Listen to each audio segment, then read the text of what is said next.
there. This is Joanne Bouley from Remax. And I'm Dylan Musgrave with Remax and Truro as well. And we are excited to do our second episode of our podcast, Keeping It Real Estate. And today we have all kinds of fun things we're going to talk about. I think the first thing we'll probably start with is our word of the day. Yeah, for sure. So, like we mentioned last week, every episode we want to have an exciting word of the day just to kind of get the episode going. So, last week was Realtor. Realtor's word of the day. We had a great conversation about that. A lot of good stuff came from that. Today, we're going to have another good conversation with the word inspection. It's that big word that you hear all the time and everyone throws it around, and there's people who say positive things and negative things about it. And we just want to talk more of an unbiased standpoint of what an inspection is, what it entails, what kind of inspections you can get, why you should get them. Because if you don't inspect, you can't detect. Well, and right? The way I like inspections are one of those things where when buying a house, especially a resale residential home, you want to be able to make sure that you're putting an investment into your house, right? And that's how I look at inspections there. So let's say you're spending however much money for a home inspection, right? Let's say it's $500. Yeah, typically they can run a little more, a little less, depending on the size of the home and the inspector. But in our area, I'd say they'd be about That's right, yeah. So $500 for an inspection. But guess what? In that inspection, you found vermiculite or asbestos in your house. Yeah. And you just saved yourself $15,000. So that $500 that maybe you can keep the deal together. But if you walk away, that $500 you spent for the inspection, it was really an investment to save you from $15,000 down the line. And that's just the beginning where we want to go with inspections. Absolutely. So I guess the biggest question people will ask me is, what do they look at in an inspection? And essentially they look at the envelope of the property. So the roof shingles. The inspector will get up in the attic, look at the insulation, make sure there's proper ventilation. They'll look at the exterior envelope, so your siding, your windows, the foundation, all the mechanicals. Essentially, they look at everything, the windows, the doors, the plumbing, that they can see. So, they can't see inside the walls, so they're not able to tell you what the wiring is inside the walls, but anything that they can detect, say, at the lighting fixtures or in the basement, if there's any open wiring, that sort of. So that's actually a really important good point, because with an inspection, they're able to see things that are visible, right? Yeah. Or something like, let's say he has a heat gun, he's able to look at in-floor heat. He or she has a heat gun and able to look at in-floor heat. It's all about what's been disclosed. So, and that's really important, right? That is really important, yes, because if there's things that the inspector can't see, he's not allowed to rip anything apart or tear anything apart. So, when we're doing inspections, not so much a building inspection, but a sewer line inspection, like if you don't have a sewer access point, say the wall's been finished, it's been over, we can't go in there and tear that wall out to get access to the sewer line. So I know one thing I like to do is, if we can't, I always like to look for the sewer line inspection clean out when we go in the basement, but if you can't see it and there's a toilet, then I normally would ask the seller to have that brought up, because I can't go in there as the buyer's agent and start removing toilets. No. And then you can run your line. That's right, exactly. So we should talk about sewer line inspections, because that's quite a thing in downtown Truro, I would say. And I think it's glossed over a lot. Yeah, and it's super important. It is. I don't think it's as top of mind as it should be, and I don't think it's... Well, and I've got a little story I can tell you that would make you want to do one, and it's my own personal story. I bought my house back in the day when sewer line inspections weren't like a normal thing that people did, so I didn't even know anything about it. So I bought my house, that was fine. And 2 years later, 2 days before Christmas, laundry soap started coming into my downstairs toilet, and I'm like, that's not normal. So we brought a plumber, and then the sink started filling up. So what was happening was the sewer line was backing up. We brought someone in, and they were able to unclog it, and then we did run a video. Back in those days, it was like $500 for a camera. Now you get it for about $200 plus HST for your thing. And we found out that my line was what's called no corrode, which is basically like a tar paper creosote. It was used in the 60s and 70s, I would say. Even early 80s, some houses had it. And essentially, over time, it'll just collapse. So it's sort of like an oval. And then eventually it'll just collapse on itself, or sometimes it will bubble and roots can get into it really easily. So it ended up that I ended up having to replace my sewer line. But it wasn't a simple just switch out. My line was 10 feet down underneath a concrete doorstep that had to be jackhammered out. In the end, it cost me about $12,000 to replace it. Yeah. And it would cost you even more now, because the town of Truro stops at the property line, and then you're responsible from the property line to the main lateral. And they used to do a permit fee for about $4,000, which is what it was when I did it. They just renewed their prices in January, and now it's $6,500. That's nuts. Plus the costs. So it would cost me more now because I paid them $4,000, so we'd have another $2,500 on top of that. Yeah. So yeah, that's nuts. And what Joanne said was really important. You may think, well, it's a town sewer. Why am I paying for it? Because the lateral on your property, it's your responsibility. Yeah. Right? So even though it's the town sewer line, you're still paying to repair what's on your property. And even after the property line to the main lateral, they will repair it. They take care of it, but they charge you a permit fee of $6,500. Yeah. So essentially you're paying for it, right? Yeah. So a $200 inspection, definitely worth it. The other thing we find, not so much, I would still recommend one in the county. I have found lines that have had sags and things, but within the town, if you have a home that's older than that, it's probably either cast or clay. Yeah. Clay breaks easy. Cast is not so bad. It'll last a little longer, but it will pitch in the middle, and then stuff will get stuck, right? And the worst thing would be to buy a house and have the sewer back up into your basement. It would just be terrible. Especially just moving in, right? If it was a finished basement, like you're not living in the house. You're out. You got to go get a hotel. If it's a real bad, I caught mine. If I hadn't caught it, then it could have been really, really bad, right? And just because if you look in the basement and you can see all the sewer piping is new, that doesn't mean that underneath to the road it's not cast iron or no corrode. Yeah, because when we replaced mine, it's still cast underneath my house. It only starts at the foundation, and my cast was in good shape. And even if it's been done from the street to the road, if it's all green pipe, you still want to run it because just because it was installed new does not mean that it was installed properly, right? Peace of mind is whenever you're thinking of doing an inspection, buying a house, not just inspections period, but you want as much peace of mind as you can get when buying a house, right? Because you are buying something that someone else lived in. So anything you can do, including a sewer line inspection, it's just peace of mind. And if it costs you $200, $250, whatever it is, it's one of those things where you got to go back. It's an investment. I'm putting an investment into this property. And it might save you a ton of money too, right? Oh, exactly, right. And that's where the investment comes, because you have to spend $14,000, $15,000. Who knows how much replacing? Well, let's talk about septic. Oh, that's a whole nother bucket of worms. Septic before COVID, I could quote 10 to 20,000 at the most. Now you're looking at 20,000 up to 40, maybe more depending on what you need for your system. And it's even hard to give a number. You can't because there's so many different variables and moving parts, right? I always say whenever I'm talking with someone, if it needs to be on like baseline, start at least budget at the very minimum $20,000. Yeah, and then you're up from there. Yeah, and it's not the tank that's costing you the most; it's your field that costs you the most. And the other thing to think about too is you can't just buy a house and then 2 weeks later get a new septic system installed. It doesn't work like that. First of all, finding people who can do it are in high demand, and then being able to get, because it's a process. You need to get pit tests done. Then you need to be able to find out where the field's going to go.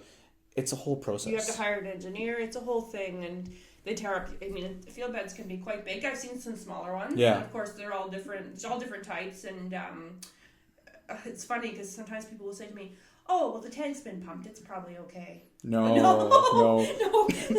If they pump the tank, that's great. The tank might be in good shape. And the other thing you want to run into or watch for, especially if you're listing a house out in the country, if it was originally a 3-bedroom house and it has a septic system for 3 bedrooms and you've added a bedroom, you don't want to add that bedroom to your listing, because if you say now it's a 4-bedroom house or a 5-bedroom house because you've added 2 bedrooms and the tank that's there is for 3 bedrooms and the septic inspector does the inspection, he's going to tell the new buyers that this tank is not big enough for the house, right? So I've learned it's tough because you want to market your space, but at the same time, if you didn't put a system in for a 5-bedroom house, the inspector's going to come back and probably say that this is not a good it's not a proper size, right? Isn't it like there's 100 or a certain amount of liters you want per bedroom or something? Absolutely, yeah. I don't know right off the top of my head, but I think 600 is for 3 bedrooms. Yeah, someone told me 200 liters a bedroom. It sounds about right. Not for sure, but something about that, right? Yeah.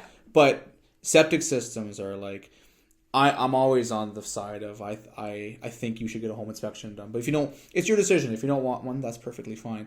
But if there's a septic system on the property, I'm not telling you what to do, but it's most definitely your best interest to get it done. We advised heavily to do it. Oh my goodness, yeah. And it's a little more money. It's about $400 or $350 depending on who you get. I know we've used Gary Cameron a lot, and Jason Edwards is a local inspector too that we've used. And there's all kinds of other guys. There's a guy to the city, the septic doctor. Yep. There's lots of great guys out there that know what they're doing, and you know, it just makes sense. Oh, 100%. Because, like, I mean, how many times have you gone to a septic inspection and it's been good?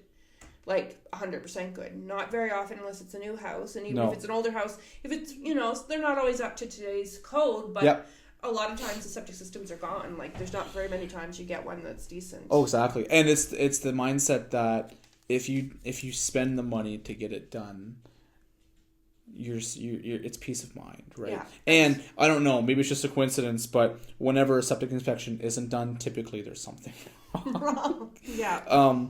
So sewer line laterals, septic inspections. There's more than just a home inspection you can do when you're looking at the process, right? Absolutely. So the other thing would be water. Yeah, water tests. I haven't got in there. So, like, water tests, mostly inspectors take the water tests. You can also do it on your own. We have the lab here at Dal, and you can go get the bottles. Yep. And we can walk you through the process.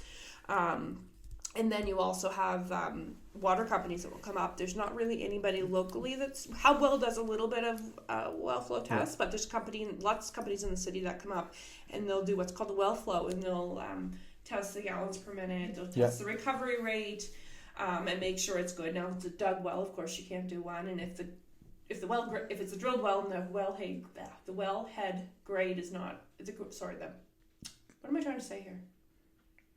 For a well flow test with a drilled well? Drilled well. The head has to be above grade in order to be able to do it. Right. Yeah, because you're not going to be digging underground trying to find it, right? No. And just talking on that, in case you don't know, we'll say our area, we have two different types of wells, typically.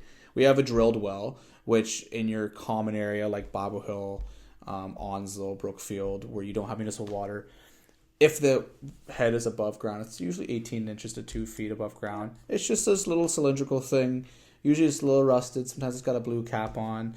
They can also be underground. I know there was a bylaw that way before when it was put in place, his heads could be buried. But that's a drilled well, and that's your most common type of well. They basically drill it in the ground certain feet. Sometimes it's 60 feet, 80 feet, 125 feet, until they find a pocket of water. But then you have dug wells, which you see a lot more, like in Stewiacke, it's a big area where you see dug wells, right? Which are a little different. They're a little different beast, but there are two different types of wells. They're like a crock, right? Exactly. So you'll see the cement crock with the big cover over top. Yeah. And the thing, if you're buying a house with a dug well, that you always want to ask the seller is how much water do you have to buy per year? Or if they've run out of water before. Or if they've run out of water. But if you ask them how much water they had to buy, you know, have they run out of water? Yes, but are they bringing... I know I showed a house on the other side of East Stewiacke. It was quite a couple of years ago. And they couldn't do laundry in the summer. And they brought in, like, I don't know how many gallons of water all the time. So, like, basically, in the summer, the well was almost... not useless, but... Which is a huge thing that needs to be known. Because if I was buying a house, that would... walk away right but there. But then I've seen other dug wells that have lots and lots of water, so it varies, right? And you could have a house where it's empty, and you can have a house where you're constantly having water in it. So it's not like just because you have a dug well here that area is bad for water. It's a case-by-case situation. Absolutely. Usually. So the other thing with the dug well that you're probably going to see most dug wells with is a UV light for bacteria. Because and this is something else you should know, we're not going to get into financing today, but all mortgages require potable water, right? So you have to have a clear bacteria test. It's pretty much the definition of that. Yeah. I had someone who wanted to buy a cabin up on the shore there, and there was no well. They had a holding tank for the water, and we couldn't get financing, and they weren't able to finance it because there was no water there, right? Yeah. So you have to have potable water. And that's a thing that's going to pop up for the seller, that it's not just with that one buyer, but they're going to have the problem with every buyer. It's interesting, too, because like Joanne said, banks, typically, they want to see potable water, that there's no bacteria in the water, it's safe to drink.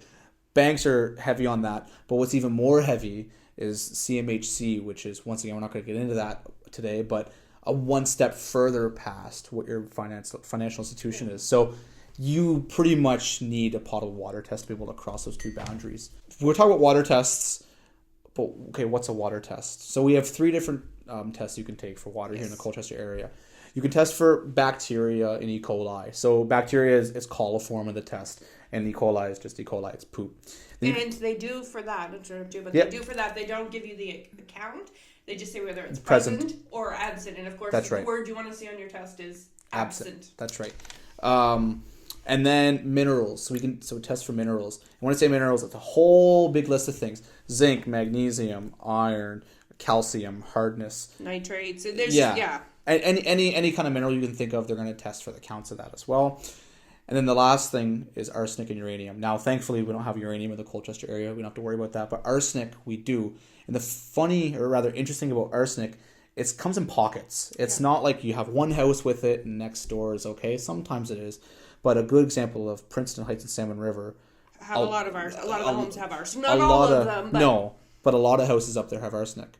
Truro Heights, too, also can have arsenic. I think that's really it for the Truro area. Yeah, for the Truro. I mean, Hilden would be the other one, right? That I can almost guarantee you. I don't think I've ever done a test where in Hilden where I haven't had arsenic. Not that you always have it, but 9 times out of 10 you're probably going to. Now, with that being said, when you get your water test back with the lab in Bob Hill anyway, they also give you a second sheet. What's important to understand is that second sheet isn't telling you that it's not safe to drink, but it's telling you the acceptable levels of what can be in that water for according you to drink. To the Nova Scotia government's got health guidelines, right? So that's a good guideline to look like. So you could have, I don't know, but you could have 0.0006 milligrams of arsenic per liter in your water. And I think the guideline is 0.002 or 0.02. But anyway, you could have some of whether it's arsenic, lead, whatever it is in your water, but that still means it's potable to drink. The awesome thing I love to say about water is that almost everything with water is fixable. You can treat it, you just need a system. It's how much money you want to spend on that That's system, right. Whether it's arsenic, whether it's bacteria, whether it's E. coli, whether it's hardness, whether it's zinc, just because you have that stuff in your water, 9.9 times out of 10 you can get a filtration system to fix it.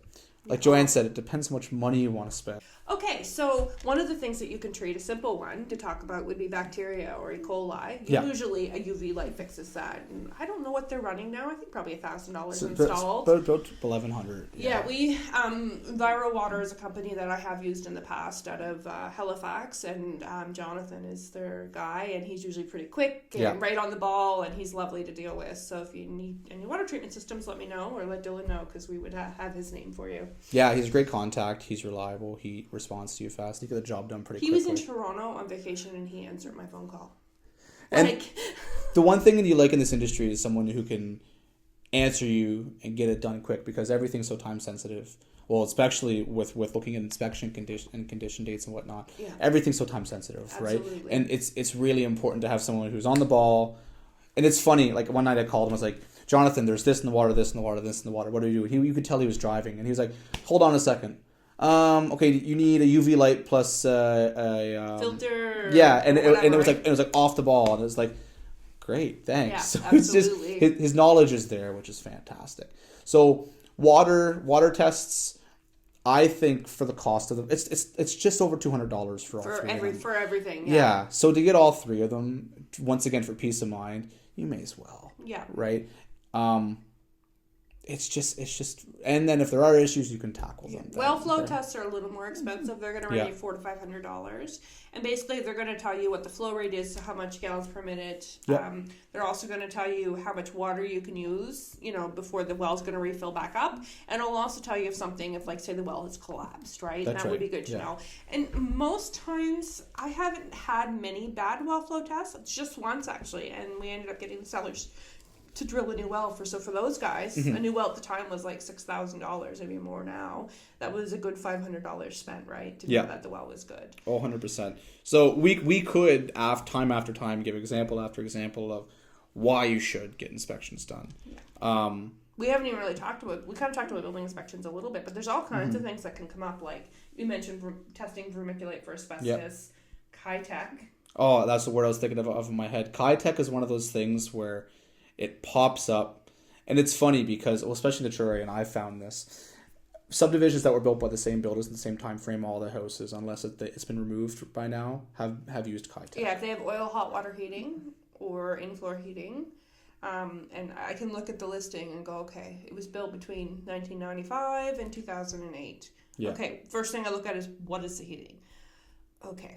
When I go to the house, I'm going to be on alert to look at the piping, check the numbers, and try to check and see if it's Kitec. That's right. Yeah. So if you don't know what Kitec is, it's a type of plumbing that was used, like Joanne said, between 1995 and 2008. It was really cheap. And like anything, when there's something new that comes around and it was cheap to use, of course you're going to use it. Yeah, and at the time they thought it was the be all and end all, right? Exactly. They thought it was an amazing new product, and it was at first, but then they started making it with inferior products. Yeah. And the zinc and the copper would react, essentially, and the line would collapse, and then you get leaks in your house. Or I haven't really heard too much of in-floor heating having problems, but it could. Well, and with Kitec, it's not a matter of if it's going to burst or explode. It's a matter of when, right? It's going to happen. It could be some people could get away with it for 4 years. Some people could get away with it for 20 years, right? There was a lawsuit with that. A world-class action. Now, that's closed, but most people, I think, got some money back. But if you buy a house now with Kitec, the thing you have to know is that isn't there. I think the biggest thing to know, if you were going to, because I've had clients buy a house with Kitec, the in-floor heat, you have to keep an eye on it. But if you were to buy a house with Kitec, because you need to make sure your insurer knows there's Kitec, because they might not always think to ask, and make sure you have coverage. So if it does break, at least you have insurance, right? Because if you don't have insurance, you're going to be, and if you didn't tell them there was Kitec when you bought the house, they're probably not going to cover you. No, and you got to be upfront with it. And the honesty is, if you tell an insurance company you have Kitec, they're probably going to not insure you. TD's one of the few right now that I know of that will insure. There might be a couple more that are coming back around. It sort of comes in waves. So for a while, their insurance companies were okay with it. You might pay a premium, and then it was no, and now it's. I know TD is, and I heard there was another company, but I can't remember who they were. I don't know. I know TD is whenever I have. It doesn't happen often, but I usually send people towards TD because I know they'll insure them. Yeah. So, but it is what it is. Kitec is another one of those things where it's a completely not random, but it could be $5,000. It could be $30,000. Last year, I had an example. It was like $28,000, and that didn't include putting drywall back up, painting, so then the labor work after that, right? Yeah. So that's another huge thing that can really, really cost you something. Now, luckily, if you're working with a realtor who has a keen eye, or if you know yourself, you usually can catch Kitec coming out of the hot water tank or the lines if it's in floor heat. It's usually in the Truro area, gray or orange piping. It says Kerr on it, and 1216 is the number on the gray stuff. The orange one, I'd have to look it up. The orange one, it says Kitec right on it. Yeah, and then there is some red piping. Now, there's a lot of red piping for hot water furnaces that are not Kitec. They're just PEX, yeah. They're just PEX, but there is one brand of red, but I don't think that was commonly used here, so. No. So, it's just interesting just to keep an eye out. And you never know, because the next time you go see a house, it's good for you to kind of just keep your eye out and be like, oh, okay, there's no Kitec here, which is really good, right? Yeah. So there's all different kinds of. We could go on for another hour about why you should get a home inspection. The main thing is your home is an investment, right? At the end of the day, you're going to be living in it. You want to cater it to you, but your home is an investment. It's probably one of the biggest investments you're going to make. So you want to take care of your investment. You want to take advantage of anything that can help you look out for your future, which could be a home inspection, right? One other point before we move away from the home inspection that I think I'd like to touch on is wet certification. So I know a lot of the local inspectors are wet certified, which is really nice. I was showing a house the other day, and it had a wood stove that looked like it was installed in the 80s. Mm-hmm. They said, is it wet certified when it was installed? And I said, well, it might have been when it was installed, but I can tell you right now it's probably not, because when you open up the door, you have to have 18 inches of tile from the mouth. Now, I need to have an inspector look at it to be sure. So my suggestion was, you're going to have a house inspected, so as part of that, why don't you get the inspector to wet certify the wood stove, and if it's not, we can find out what it needs to be wet certified, because it's not just necessarily about inspection. One, you want to make sure it's safe to use, but two, you're not going to get insurance potentially if it's not wet certified. That's right. So that was another sort of piece. Or does the fireplace work? Well, it might work, but we don't know. Is there a liner? What's the cap like? Does the damper work? Yeah. Is there enough space in between here and there to be safe? So get someone who knows what they're doing to look at it, because I can tell you if it works or not, but I can't tell you if it's safe to use, because even if the homeowners have been using it no problem for the last 10 years, it doesn't. Their insurance company might cover it. It doesn't mean that your new insurance company, because they're going to want it to a certain standard, right? And some insurance companies, they're all different, right? Like, I've had insurance companies where they're like, okay, listen, you have 30 days. Mm-hmm. We're going to give you a grace period where you, after you take possession, you have this amount of time to either get it wet certified or get it removed, one of the two. Some are like, listen, before you even touch it, it's got to be out of there. Some say 90. So it all depends who you're working with. But I would definitely say it's something you really, really, really want to look at if you have a wood stove. Your realtor will catch it. Your home inspector probably will catch it. And if we don't, the insurance company's going to catch it, right? Absolutely. As far as inspections, though, that's probably... I'm trying to think if there's anything else I want to touch on, but I think that's sort of the big overall picture. And I think guess so. What I would say, this is what I taught my clients. These are all the inspections you can do because you get into radon as well, and each one of these inspections just add more money. And if you're going to do them all, it's probably going to cost you $2,000. So it's your decision on how much risk you want to take by not doing them, right? So if you don't want to do the well flow test or a building inspection, that's fine. I'm not going to make you do one. It's your money. You have to spend it. But I think you need to be aware of all of the items that you can do, and then just assume that risk, right? And you got to keep in mind, we see how many inspections throughout the year. So from a professional standpoint, we've seen what happens when you don't get an inspection done, and then afterwards something happens, and it's oh no, which could have been completely avoided if you just spent the $500-$600 to get your house inspection, right? Absolutely. So, but I think that was a good conversation about the word of the day. It's nice and meaty. Yeah, nice. It was a meaty. We can make several words of the day out of that, right? Sorry about that. We've had a lot of interruptions tonight, but we're good. Yeah. So we want to move on from that. Really good word of the day. We're excited for next week's word of the day. Yeah. Okay, so next thing we want to talk about is, I touched on it last week very slightly, but I want to go in more depth about it because I think it's really, really exciting, and it's a phenomenal opportunity for anyone, not just first-time home buyers, right? So once a month, well, we try to do it once a month. We missed March because March was absolutely bonkers. Once a month, myself, a fellow realtor in my office, her name's Alana, and then two fantastic mortgage specialists at RBC, Mary and LeBlanc and Shannon Tales, we host a first-time home buyers seminar. So when we do these seminars, we try to aim for a couple things. The most important thing, and I said this last time, I love talking. That's number one. It gets that out of my system. And the second thing is it's education. It's getting the word out, right? Like there's a ton of things that we touched on last time that it's common sense. Like you only need 5% for a down payment in Nova Scotia. I'm in awe about how many people think you need 20% or 10% or 15%. And there's two different down payment assistance programs. That's right. One from the federal and one from the provincial government, which we won't get into today. But you could learn that at Dylan's seminar. Yeah. So right? The best thing about coming to these things is it's completely free, right? Aren't you going to feed them too? You have food? We have light refreshments. We won't say food, but we provide some light refreshments. But it's just overall a good time. So this month we have a book from April 26th. It's a Wednesday. It's 2 Wednesdays from recording this. 2. Anyway, April 26th, 5:45 to 7:45 p.m. at the Truro Library. The biggest thing that I really, really like about this is everyone we've had so far, people who come, they want to be there. They're interactive. They're taking notes. They're asking questions. And, like, don't get me wrong. I get it. If you're just going to support someone and you're like, I'm falling asleep or whatever, that's cool. But every single one we've had, people have been interactive the whole time, which I really love because it shows that, not that they care, but it shows that they're interested. Absolutely. Right? And the good thing with this is kind of a wealth of information that isn't provided really anywhere else commonly. Yeah.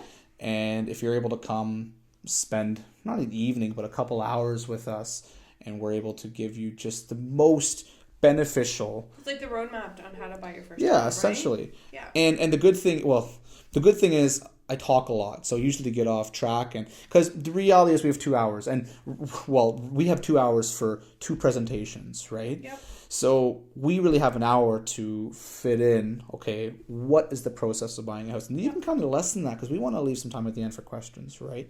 So it's hard to kind of fit in the process of buying, because it's not that linear. It's not.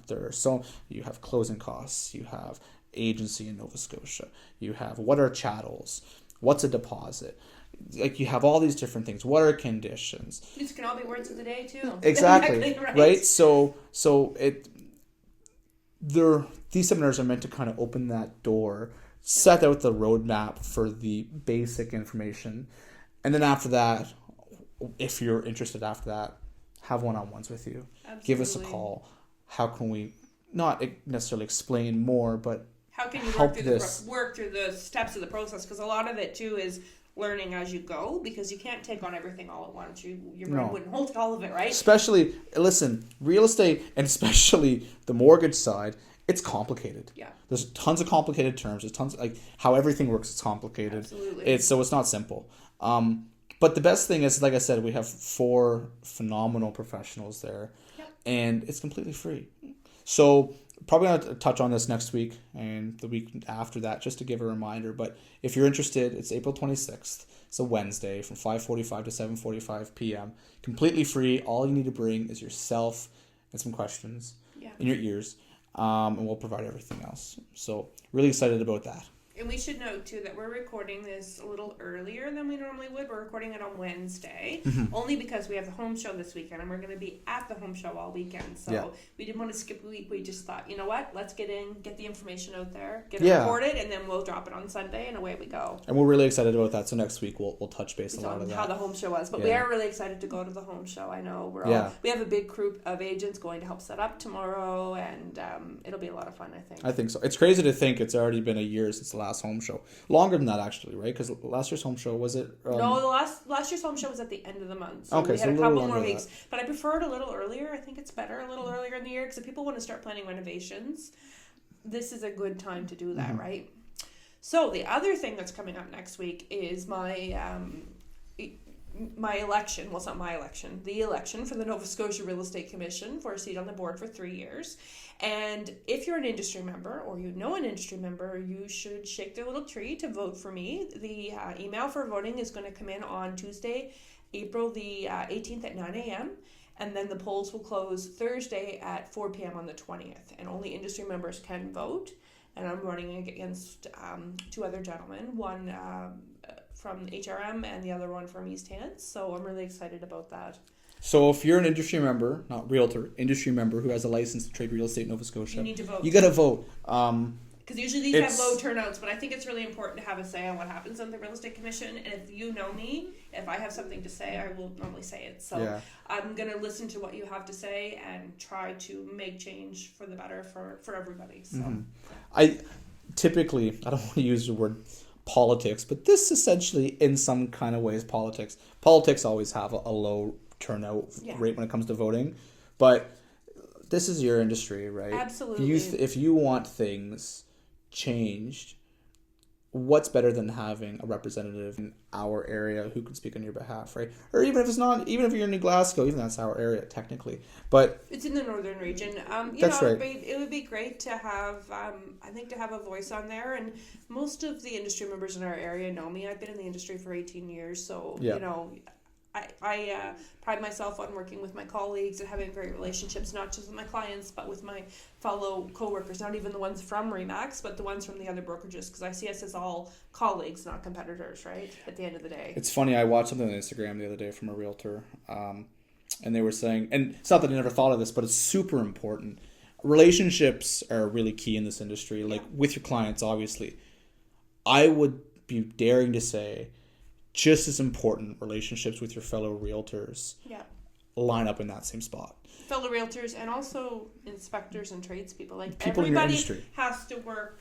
Mortgage brokers. Yeah. Everybody's got to work hand in hand to all achieve the same goal, and I think that's really important, to have a really positive attitude and try to work with one another instead of trying to, Yeah, like this is supposed to be a fun process. Like buying a house is supposed to be really fun, or selling a house is supposed to be really fun. And when there's bad blood or someone's miffed because of whatever, it's just it really sucks that out of it. So it just rolls off my back. I just okay, that's fine. We'll still get the deal done. Exactly. But it's just really important. Yeah, it's really important for us all to be not necessarily friends, but all of us to get along. And if we can be friends, that's good too. I know we had a realtor get together because since COVID, we used to do in the area, agents would do public open houses and different brokerages would host barbecues and different things, and all of that was really good. And one of the agents from our office, Dave, he organized a thing at the Truro Fire Hall where we all went. We had a little potluck. It was fantastic. It was really, really great. Yeah, and I wasn't there for that, unfortunately. I forget what I was doing. I don't know what you were doing. You were probably showing a house or something or listing a house. Always working, but. It was great, and ever since then, everyone who went, they were like, "We need to do that again." So someone just needs to get on the horse, and Yeah. And maybe that'll be me. If you elect me, I'll organize a celebration party. Right? not just everyone from Truro, from New Glasgow, Amherst too. And it's funny because, like, I think we probably have like 50 agents in Truro, give or take. Yeah. So, and you may think like 50 agents, like, wow, that seems a lot. But it really isn't. Like, no, it's not. You really, like, you can see and you're like, I really know every single one of these people. So when you're able to get together, it's really just... Well, let me bring up here. It's funny you say that, 50 agents. Let's look at our stats for the quarter. And we can see how many deals were done in the first quarter in the Truro area. So we track our market stats monthly. Mm-hmm. And we compare them year over year. So January of this year to March versus same time last year, right? And you said there was 50 agents in the area. Now, we do have some people that come in from out of area, but how many sales were there in the first quarter? There was 111. Yeah. Right? So, now, obviously, it doesn't play out like that. But that's, we'll say, 2 sales an agent. Yeah. Right? It's interesting because you go to... This is a market where I'm not going to say we're saturated, but you go to a saturated market like Halifax. Yeah. I think I said before, they had... just under 300 for how many agents they have. So those numbers are really good. What's even more interesting is that we were at 111 for this year. We were at 141 for last year. So we can see that, and then active listings for this year we have 94. For last year we had 87. So last year we had less active listings and more sales, and this year we have more active listing and less sales. But it's interesting because I think even we have more listings right now, anything that is properly priced and hits the market, it's going like that. Well, and if you look at what new has come to market, there's 146 came this year. Yeah. So active listings is what currently sitting active at the end of March, but we had 177 this time last year. So there's actually, there's 17.5% less inventory of new stuff that's come on the market. So some of those sales must have been things that were sitting on the market maybe from last year or something. Yeah. But and inventory is huge, right? Because when you have anything under $200,000 and they've all been sitting, because for whatever reason, when you have a house that is properly priced and it shows well under that price point, you're opening a floodgate for every buyer under $200,000 who have been waiting for that one house. Yeah. So when there's low inventory, that's one of the best times to list because that demand is there. It's going to skyrocket you, and you have a great opportunity to get multiple offers. But you still have to list it properly. Like 100%. You can't ask $100,000 over asking and expect people to buy your house because buyers are still educated. Asking, you mean? Under. You can't ask $100,000 more than what the house is worth. Sorry, I had to think about that for a second. And months of inventory right now, we're sitting at 2.5 months of inventory. Last year it was 1.9. That's not a whole lot of difference. We're still very much in a seller's market. Oh, 100%. I think a balanced market is 6 months? And we got to think about that. If we're just creeping over a third of that, getting closer to a half, I guess, we're not as close to a balanced market as people may think. No, we're squarely still in a seller's market, right? And houses for the first quarter sold at 97.9% a list. Mm-hmm. And I think a little bit of that last year was 105.1, which meant they were going over asking. We're still seeing homes go over asking, but I think the market's caught up with itself and people now are pricing things appropriately instead of trying to underprice things or just they hadn't caught up with the market to realize where they're at. So I think it's kind of a nice balance now. We're not seeing these giant 50, 60, 70,000 things over offer. Which is great. And because that's all you would see. And then the demotivation train starts coming when you have a client who's had 4 or 5 offers like that. But, okay, so you may be thinking, oh, so what? Not everything's selling for over asking. Pre-pandemic, 80% of list was good, absolutely. Right? So, if you listed your house for $400,000 and you got 320, you'd be laughing. Yeah. So to think we're at 98% of list price, that's still phenomenal. It's still phenomenal, and I think too people are just realistically pricing them. If you list a $400,000 house at $300,000, you probably will get $100,000 over ask, right? Yeah. So it's a balance there, and our average price has not. Everybody said prices are falling. Well, over this quarter to last quarter. Last year was 301,752, and this year it's 310,950. It's up 3%. Yeah. So, which is interesting because if we're up 3% a quarter this year, Remax was it Remax Canada or Remax Canada? Remax Canada did had a report. They had an economist do a report for I think it was every every province. Was it their capital or was it the province themselves? The provinces themselves. Right. So Halifax was one of the 2 provinces that was expected to see an increase this year of 8%. I say Halifax, but Nova Scotia. Nova Scotia was a province this year that we were expected to see an 8% increase this year. Now, obviously, one quarter, that doesn't mean we're going to see 3, 6, 9, 12. But if we're seeing a 3% increase right here, it's really encouraging. Typically, at one of the slower times of the year, that's typically good. And we're ramping up, I think I am anyway, to have a really busy second quarter, spring leading into summer. Me too. I know. I've just been I was just telling Dylan, I've got so many pictures on my phone in different houses. I have to sit and look and see what is what, because all I've been doing is evaluations, right? So, relocation seasons here. Yeah, getting people ready to come to market, and some aren't coming right away.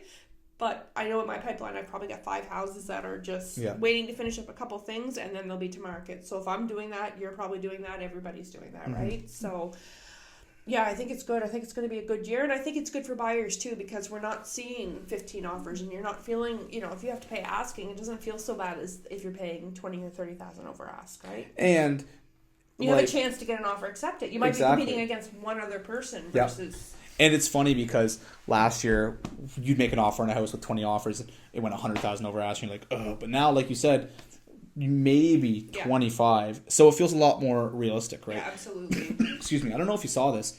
Bank of Canada today. No, I didn't see it. So they didn't move their interest rate. Oh, was this the date for? Yeah. Okay, well that's really good. So Bank of Canada today they released that they're not going to move the interest rate. Oh, that's amazing. So that should break some more buyers. I think so. Too. Yeah. Second month in a row they haven't moved, which is really good because they were I think 8 increases in a row. Yeah, it was 8 increases in a row. So interest rate is just staying where it's at right now, which is really good. So I don't know. I think the first drop we see, I think you're going to see a lot of people come back to the market. Yeah, because it's going to be optimism and finally the interest rates are dropping. I think you're going to see a ton of people come out of the woodworks, which is really, really good. But just keep in mind, if that's really the case, then there's going to be a lot more people looking and a lot more demand, right? Yeah. So, but who knows? Who knows? But it also, I'm working with 2 or 3 couples right now that have a house to sell, and they want to buy a house. So if they buy a house, that'll bring another house to market, right? Mm-hmm. And those people last year didn't have a chance. No. Where now they do, right? So we're seeing lots of home sales. Like, I know we had hired some agents 3 years ago, and when home sales started coming back, they're like, how do we do this? Because we hadn't seen them in that entire pandemic market. They've never had to deal with it, and now they do. So because you'd never get away with one. No, you'd never get away with one. But now that's absolutely something that that can be done. So the other thing that we want to talk about, I'm just going to bring that up there, is some exciting news announced from the town of Truro. They received $1 million in a contest to put towards rebuilding the Colchester Legion Stadium.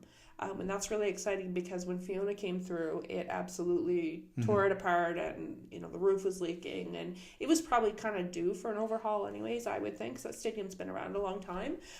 So they're hoping that it can be open for season next year. So I thought that was really fantastic. I'm somewhat involved in I don't play hockey, but I'm in a scenario where I will take someone out for hockey here or there.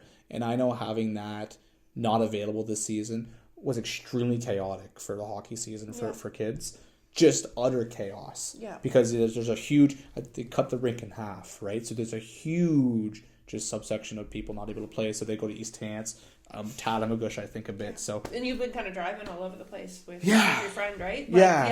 So it's, I think having that back with us, and then like you think, back when I was in CEC, that was always a place to go. You go get some fries or whatever there, right? So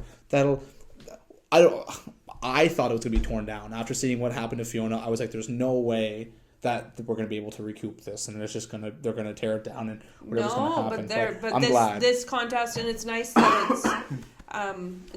it's money that is being most definitely, like it was a contest that we won. The other thing that the Downtown Truro Partnership just came out with is that they are doing a facade improvement program, and they've done this before over the years, and it's basically like a grant program for like kind of 50-50, I think is normally how it works. They'll cover up to 50% of the cost, up to a maximum of $1,000 for approved properties in the downtown core to improve their outside facade or signage. And I know the first year that we did that, not we, but Downtown Truro did it. Debbie Elliott was at the Downtown Truro Partnership, who was one of our agents, and she was a big driver on that. And I remember seeing the town almost like flip Like everybody got involved in it, and it was amazing. It's great. Speaking about things happening in the town of Truro as well, this is the first year that Mary and Larry's Diner have their poutine week. So I saw that. So it's not Fry Week, it's poutine week. Poutine week. So there was the Burger Fest or Burger Week, whatever it's called. What I call last time, hamburger week. Yeah, we're gonna make a hamburger week. But anyways. So and I saw, and there's a handful of restaurants in that too. So I love seeing local businesses really create these new trends. Listen, Truro is like all about local, right? I think it's absolutely phenomenal to see stuff like this start to pop up. It looks like there's some great poutines there. So I know there's something else here to do with the facade. I wanted to throw that in. No, I saw that actually. We went up for supper to Frank and Gino's last night, and shout out to them. They've got great honey garlic. We're both honey garlic fans. Yeah. Buffalo chicken fingers. So that's what I had, and they have their big poutine sign on the wall. Yeah. Where's your favorite place to get a poutine? I've only had it. I'm going to be shunned. I'm not a poutine lover. Oh, but your partner likes poutine. Yeah. And she likes cheese curds. I like cheese curds. Cheese curds is good. Nothing wrong with cheese curds, but it's one of those, it's like any food place. Cheese curds opened when I was in my 12th grade of CEC. Hopefully you don't go back and do timelines on that. I beat the crap out of that horse. I ate there probably twice a week. So nothing wrong with it. Love it, but I've eaten there quite a bit. I would say poutine. Frank and Gino's has a pretty bomb poutine. Yeah, they were part of that. So facade. So what do you need to do if you want to apply? So you need to apply to the facade committee, and they'll give you up to $1,000. So you could do a $2,000 project, and it has to make a positive, high-impact visual improvements to a commercial building in the downtown, providing an overall enhanced image for the downtown. You have to excuse me, I'm reading off their website here. So their inclusions are restoring architectural details, windows, signage, siding, awnings, doorways, repairs, lighting, and accessibility. Do they repair carpet? Oh, we should, yeah, they might do that. We should maybe get on this program, right? And your eligibility, you have to be within the downtown core, and you submit an application, they review it, they make a decision. You get your work done, submit a report, and then they issue the payments. So your deadline, applications opened April the 1st, and the applications closed September 30th. So you do have a little bit of time if you want to That's a ton of time. Yeah. That's a ton of time. And December 31st is the project completion. And if you want to be reimbursed, your deadline is 2024 to be reimbursed. So if you have any questions about this, just reach out to us. We can point you in the right place and hook you up with Logan or Sarah Bell, and they'll be able to guide you through that. So I thought that was a really great program. And they said last year only two people used it. So two. You got a coin? You want to flip it? and what's interesting is, who knows, but there are 5 really good lease opportunities, lease office spaces that we in have core Truro right now. That we have listed right now, actually. Yeah, they're all in our office. That's right. Yeah. So there's I think there's 2 on Inglis Place, 2 on Prince Street, and then 1 on Yonge Street. 720 square feet in 38 Yonge. It's a Fulton Insurance building, beautiful building, and that space has sort of like a reception area and then sort of a flex area. You have your own private half bath and 2 private offices with great window lights. So just had to get a little shout out there for my client over at Fulton. And if you want to rent that, it's $900 a month, and it includes everything. And they're great landlords. So if you're looking for space, definitely give us one of us a call. You know what's interesting? Like when you think like, okay, what kind of business am I going to open? What does Truro need? Like really good example was that candy place. Oh yeah. Like sure, people have opinions. Is it a little overpriced? Maybe. However, there was nothing like that in the town of Truro. No. So there was a need, and they fulfilled it. And I'm sure they probably still do well right now. Because that burst, I remember when they first opened, it was all the way down Prince, Esplanade. So you just gotta be creative and think, okay, what's something that Truro doesn't have that people will go bonkers for? What is it? I don't know. But think about it, and who knows, maybe it could be the next big business idea. Absolutely. I'm going to drop this on Joanne because I think it's a really good idea and something I'd like to do. We could do either weekly or monthly, but I think we should do like a shout out, a business. Downtown Truro business shout out. Or not even downtown Truro, but somewhat like a business in Truro. Oh, absolutely. Or Onslow. We could do it weekly or monthly. We'll figure that out. So we'll call this. I do like that, but we could We could give a shout out to, who could we give a shout out to? I want to give a shout out to the Ho Ho. They're my favorite. Yeah. You should do that too. They're our favorite lunch place to go if we want a quick lunch that's good. They're really fantastic. Ho Ho's fantastic. I'm just really surprised you went there, but you saved me what I wanted to say.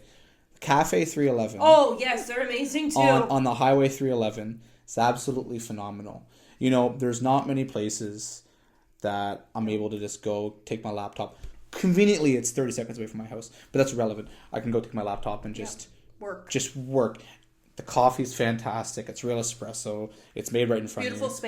Beautiful space. People there are absolutely phenomenal. Super friendly. And all the goods there. They know our names. I went and got us takeout for lunch one day, and they wrote our names on the things, and I didn't even tell her, so they know who we are, right? Which is, like, how more personal can you get than that? Yeah, and it's fantastic. The cheesecake is good. Brookfield Bakery. I don't know if it's all of it. I think the majority of it is from Brookfield Bakery. So fantastic baked goods. I can't go through Brookfield if the bakery's open. I'm stopping. Yeah. Sorry. And it's right there, right? So we just did 3 business shout-outs. There we go. Well, we just made up for 3 weeks or 2 weeks in April, I guess. Yeah. But so we could do one weekly. We could do one monthly. I don't know. Let us know what you think, and we'll go from there. I think let's do one weekly. Let's do it weekly and share what we love. Do we have enough businesses to do that? Oh, yes. Okay. Yes. I do a lot of shopping, so I'm sure we can figure that out. If we run out, then we'll just have to find some new spots. You could create a new business, put it in one of the lease spaces. Yeah. Yes, there we go. But yeah, shout out the Ho Ho, shout out Brookfield Bakery, and also Cafe 311. All phenomenal places. Just fantastic. So let's do our highs and lows of the week. So what was I'll start with the lows to get them out of the way. What was your low ball of the week, Dylan? My low ball of the week. Oh, I should really think of these in advance. Do you want me to tell you what mine is? Because I know it. Yeah. I can't find my AirPods. Oh, okay. It's fine. I'll tie you in that. My AirPods are broken, both of them. So both are AirPods. What happened to them? Tell me what happened to them, Dylan. One, I haven't had I haven't had my left AirPod for probably 6 months because my cat chewed on it. And then my right one just broke because my dog chewed on it. Yeah. So I don't have either AirPod. And let me tell you, I was like, when I bought those, I was like, whatever, I'm not going to get them. They have drastically changed my work life because rather than phone here, I hate talking on the phone like this. Boop, and I can just go and just do whatever I'm doing. Mine are in the house somewhere. It's telling me they died, and now I can't. You can hit the thing to play a sound. Can't find them, so they're somewhere here. I'm hoping one of the dogs didn't eat them too, because that could have happened. My best offer of the week was I put a sold sign up on a beautiful property that I had listed out in Riverside. So that was really exciting. We're going to be that was really fantastic to get that done up. And so quick too. So quick, yeah. So quick. Real quick, yeah. No. My best offer of the week was I've been working with this absolutely phenomenal couple from last February, and finally, after 14 months of working with, and I'm going to be sad because, like I said, you build relationships with people that they closed on their house that they purchased yesterday, and they're closing on their house that they're selling this week. So, that's fantastic. Super, so happy for them. Kind of sentimental, but it's just one of those things where you work with some, and you don't know. Like, I could talk with someone, and I have no idea that I'm going to be working with them for the next 15 months, and if I am, I love it. That's fantastic. But that's definitely my best offer for the week, being able to, not to end that relationship, but to finally find them their home. Yeah, and get them to their next place. Exactly, right? Okay, so I think that's it. I don't think there's anything else. No, I think we're good for the day today. I'm sure we'll think of things after. Yeah. But that was a lot. Home show is going to keep us busy for next week. So it's going to be a little delayed because the home show is this weekend. So Monday, this episode will be dropping. So the week after, we're going to be talking about the home show. But it's okay. Yeah. It's okay because we're going to have a lot of great feedback. We can talk. I really am excited to talk to all the exhibitors and see if there's anybody maybe we want to bring on the podcast. And if you guys have any ideas for guests that you'd like to hear speak, I'd like to hear that too. Let's play a game because we're going to be talking to ourselves in the future. How many guests or people coming through do you think are going to be at the home show this year? 4,872. I'm going to guess 5461. Wonderful. So the future Dylan and Joanne will be able to see who was right or wrong. Yeah, because we're going to be dropping this in the future. So we also just want to say thanks for anyone and everyone who's shared this, liked any of our posts, commented anything. Yeah. It means the world to us. Just a reminder, you can find us on YouTube. Yep. Spotify, and Apple Podcasts, and make sure you like and subscribe. That's right. We're really excited for the future of this. This is a great episode, and we'll see you in a bit. All right. Thank you, guys. Thanks.